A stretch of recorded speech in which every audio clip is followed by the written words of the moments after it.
Né à Beaune, Afrique du Nord, en 1948 d'une famille originaire de Ploune et Ourménez dans les Monts d'Arrée, Patrick Ewen commence sa carrière en interprétant notamment des chansons de Graham Allwright. C'est lors d'une de ses sessions, à Brest, qu'il rencontre Gérard Delahaye et c'est avec qui il produira ses deux premiers albums consacrés aux ballades traditionnelles d'Écosse et de Bretagne. Sa chanson sur son pays d'origine, Là-bas dans les Monts d'Arrée, est un succès. Sa passion pour les histoires, son terroir, et la poésie l'amène très vite à compter lors de ses spectacles.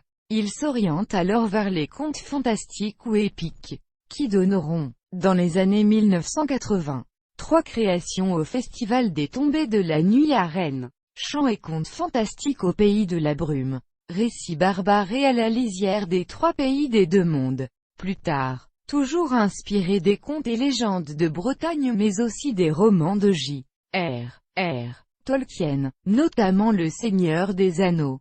Patrick Ewen commence alors à travailler pour la télévision où il crée le feuilleton Les 7 Guerriers de l'Impossible. Puis, en 1987, il écrit et produit, à nouveau en compagnie de Gérard Delahaye, une série télévisée intitulée La Légende de l'Ouest. Également en collaboration avec Gérard Delahaye, il produit et anime un programme pour la jeunesse, Merlin Arc-en-Ciel, pour lequel seront écrits et interprétés quelques 250 scénarios.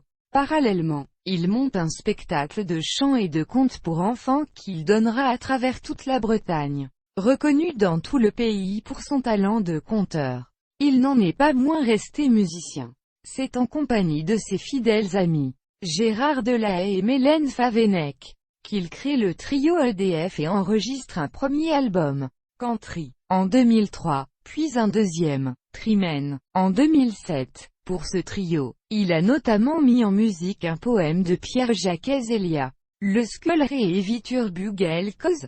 En 2012, il sort un nouvel album personnel, Liberté Attitude. Les précurseurs Glenmore, Elias ou Guernig ne sont pas loin.